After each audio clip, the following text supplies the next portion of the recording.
Back to news. AP వ్యాప్తంగా యువత పోరుకు వైసీపీ రెడీ అవుతోంది. పార్టీ ఆవిర్భావ దినోత్సవం కూడా ఇదే రోజు కావడంతో రాష్ట్ర వ్యాప్తంగా జెండా ఆవిష్కరణలు, ధర్నాలు నిర్వహించనున్నారు.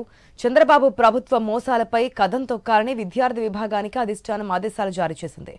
16,347 పోస్టులతో డీఎస్సీ పేరుతో చంద్రబాబు తొలి సంతకం చేసి 9 నెలలు కావస్తున్నా డీఎస్సీ నోటిఫికేషన్ ఎందుకు విడుదల చేయలేదని నిలదీంచాలని సూచించింది. వైఎస్ జగన్ తీసుకొచ్చిన మెడికల్ కాలేజీలో ప్రైవేట్ పరం చేసి పేద మధ్యతరగతి విద్యార్థులకు వైద్య విద్యను దూరం చేసిందని వైసీపీ శ్రేణులు ఏపీలో ధర్నాకు దిగనున్నాయి. ఇక ఫీజు రీయింబర్స్మెంట్ నిధులు విడుదల చేయాలంటూ విద్యార్థులు డిమాండ్ చేయనున్నారు.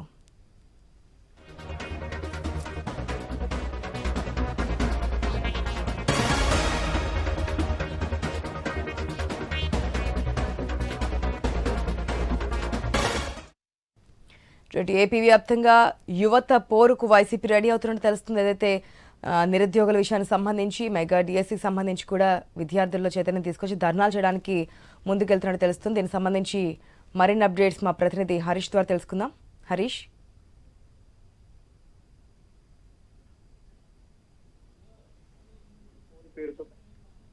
పేరుతో పెద్ద ఎత్తున ఆందోళన కార్యక్రమానికి వైఎస్ఆర్ కాంగ్రెస్ పార్టీ పిలుపునిచ్చింది. జిల్లాల వారీగా ఉన్నటువంటి పార్టీ కార్యాలయాల వద్ద ఆవిర్భావ దినోత్సవాలు నిర్వహించుకోవడం, ఆ తర్వాత నిరసనగా వెళ్ళి జిల్లా కలెక్టర్ కార్యాలయాల వద్దకు వెళ్ళి తమ ప్రభుత్వం అంటే కూటమి ప్రభుత్వం ఇచ్చినటువంటి హామీకి సంబంధించినటువంటి అమలుకు సంబంధించినటువంటి నేపథ్యంలో దాదాపుగా 7-8 మాసాలు కూటమి ప్రభుత్వం అధికారంలోకి వచ్చిన తర్వాత ఫీజు రీయింబర్స్మెంట్ వంటి కీలకమైనటువంటి నిధులకు సంబంధించినటువంటి అంశాలు ఇబ్బందిగా మారినటువంటి నేపథ్యంలో ఈ వ్యవహారం పైన కూటమి ప్రభుత్వం పూర్తిగా ఫీజు రీయింబర్స్మెంట్కి సంబంధించినటువంటి నిధులను విడుదల చేయాలన్నటువంటి ఒక ప్రధానమైనటువంటి డిమాండ్తో వైఎస్ఆర్ కాంగ్రెస్ పార్టీ ఆందోళనకు పిలుపునిచ్చింది. అందులో భాగంగానే ఈరోజు యువత పోరు పేరుతో జిల్లా కలెక్టరేట్ల వద్ద ఆందోళనలు నిర్వహించడం, జిల్లా కలెక్టర్లకి జిల్లా స్థాయిలో ఉన్నటువంటి అధికార యంత్రాంగానికి వినతి పత్రాలు ఇవ్వాలని చెప్పి కూడా వైఎస్ఆర్ కాంగ్రెస్ పార్టీ నిర్ణయించింది. అందులో భాగంగానే జిల్లాల వారీగా ఉన్నటువంటి కలెక్టరేట్ల వద్ద ఈరోజు ఆందోళనకు పిలుపునిస్తున్నారు. ఇంకోవైపు చూసుకుంటే కనుక మరి కాసేపట్లో తాడేపల్లిలో ఉన్నటువంటి పార్టీ కేంద్ర కార్యాలయంలో జరిగేటువంటి ఆవిర్భావ దినోత్సవ వేడుకలకు వైఎస్ఆర్ కాంగ్రెస్ పార్టీ అధినేత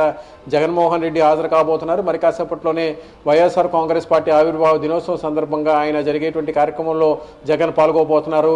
ఈ సందర్భంగా ఆయన ఇచ్చేటువంటి సందేశం రాబోయేటువంటి రోజుల్లో ఎలాంటి కార్యాచరణతో ముందుకు వెళ్తాము, ఆవిర్భావ దినోత్సవ వేదికగా చేసుకుని ఒకవైపు యువత పోరు పేరుతో పెద్ద ఎత్తున ఆందోళన కార్యక్రమాలు నిర్వహిస్తున్నటువంటి నేపథ్యంలో ఇప్పుడు రాబోయేటువంటి రోజుల్లో జరిగేటువంటి కార్యకలాపాలకు సంబంధించి పార్టీ శ్రేణులకు, పార్టీ నాయకులకు, కార్యకర్తలకు జగన్ ఏ విధంగా దిశానిర్దేశం చేయబోతున్నారు, రాబోయేటువంటి రోజుల్లో కూటమి ప్రభుత్వాన్ని పూర్తిగా ఎదుర్కొనే విధంగా ఏదైతే సోషల్ మీడియాను వేదికగా చేసుకొని జరుగుతున్నటువంటి విషయ ప్రచారాలు కావచ్చు, వైఎస్ఆర్ కాంగ్రెస్ పార్టీకి సంబంధించినటువంటి నేతలపైన పెడుతున్నటువంటి కేసులకు సంబంధించినటువంటి అంశాలు కావచ్చు, వీటన్నిటిపైన కూడా ఈరోజు జరిగేటువంటి ఆవిర్భావ దినోత్సవ వేదికను చేసుకొని ఎలాంటి సందేశం ఇస్తారు జగన్ అన్నది కూడా ఆసక్తికరంగా మారింది.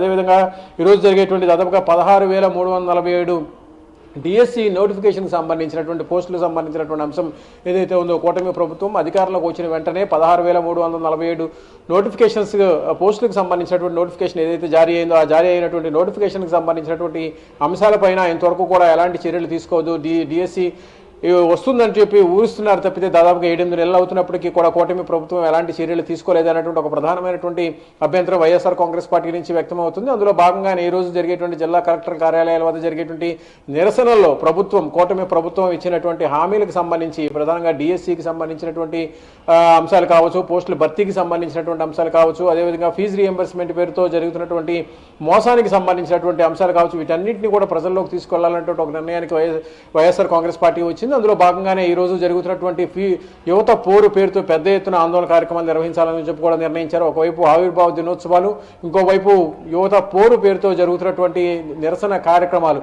అంతకుముందు కూడా మిర్చి రైతులను వేదికగా చేసుకుని వైఎస్ జగన్మోహన్ రెడ్డి స్వయంగా గుంటూరు వెళ్ళినటువంటి సమయంలో అక్కడ జరిగినటువంటి ఆందోళనకు సంబంధించినటువంటి అంశంలో స్వయంగా కేంద్ర ప్రభుత్వం కూడా స్పందించి మిర్చి రైతులను ఆదుకునేందుకు ముందుకు వచ్చింది అన్నటువంటి ఒక అభిప్రాయం పార్టీ వర్గాల్లో వ్యక్తమవుతుంది. వీటితో పాటుగా విద్యుత్ ఛార్జీలకు సంబంధించినటువంటి అంశాలపైన కూడా వైఎస్ఆర్ కాంగ్రెస్ పార్టీ ఇచ్చినటువంటి పిలుపుకి పెద్ద ఎత్తున ప్రజల నుంచి స్పందన వచ్చినటువంటి నేపథ్యంలో ఇక రాబోయేటువంటి రోజుల్లో వైఎస్ఆర్ కాంగ్రెస్ పార్టీకి సంబంధించినటువంటి నాయకత్వాన్ని, క్యాడర్ను, కార్యకర్తలను ముందుకు తీసుకువెళ్ళేటువంటి క్రమంలో ఈరోజు వైఎస్ఆర్ కాంగ్రెస్ అధినేత జగన్మోహన్ రెడ్డి ఇచ్చేటువంటి రూట్ మ్యాప్ ఎలా ఉండబోతుంది, ఆవిర్భావ దినోత్సవాన్ని వేదికగా చేసుకుని ఆయన ఇచ్చేటువంటి పిలుపు ఎలా ఉంటుంది అన్నది కూడా ఒక రకంగా ఆసక్తికరంగా మారింది. వీటితో పాటుగా ఎప్పటికప్పుడు ఆందోళన కార్యక్రమాలు నిర్వహించడం, అదేవిధంగా ఇప్పటికే అసెంబ్లీకి దూరంగా వైఎస్ఆర్ కాంగ్రెస్ పార్టీ ఉంటున్నటువంటి నేపథ్యంలో మండలంలో తమ వాణిని వినిపించేటువంటి ప్రయత్నం జరుగుతున్నటువంటి నేపథ్యంలో ఇక సభలో కూడా బయట కూడా ఈరోజు కొంతవరకు కూడా ఆందోళన చేయాలని చెప్పి కూడా వైఎస్ఆర్ కాంగ్రెస్ పార్టీ నిర్ణయించింది. అందులో భాగంగానే కూటమి ప్రభుత్వం ఇచ్చినటువంటి హామీలకు సంబంధించినటువంటి అంశాలపైన ప్రభుత్వాన్ని నిలదీయటం, అదేవిధంగా ఇచ్చినటువంటి హామీలకు సంబంధించినటువంటి అంశంలో అనేక సార్లు కూటమి ప్రభుత్వం చేస్తున్నటువంటి పొంతన లేని ప్రకటనలకు సంబంధించినటువంటి అంశాలు ఇవన్నీ కూడా యువతను తీవ్ర మనోవేదనకు గురి చేస్తున్నాయి, మోసానికి గురి చేస్తున్నాయి అన్నటువంటి ఒక అభిప్రాయం వైఎస్ఆర్ కాంగ్రెస్ పార్టీ వ్యక్తం చేస్తుంది. అందులో భాగంగానే మరి కాసేపట్లో వైఎస్ఆర్ కాంగ్రెస్ పార్టీ కేంద్ర కార్యాలయం వద్ద జరిగేటువంటి ఆవిర్భావ దినోత్సవ వేడుకలో జగన్మోహన్ రెడ్డి పాల్గొనబోతున్నారు. ఆ తర్వాత జిల్లాల వారీగా కూడా, జిల్లా వ్యాప్తంగా కూడా జిల్లా కలెక్టర్ కార్యాలయాల వద్ద వైఎస్ఆర్ కాంగ్రెస్ పార్టీకి సంబంధించినటువంటి శ్రేణులు, అదేవిధంగా పార్టీకి సంబంధించినటువంటి కార్యకర్తలు అంతా కూడా తమ నిరసనను వ్యక్తం చేసేటువంటి సిచ్యువేషన్ అయితే మనకు కనిపిస్తుంది. ఆశ.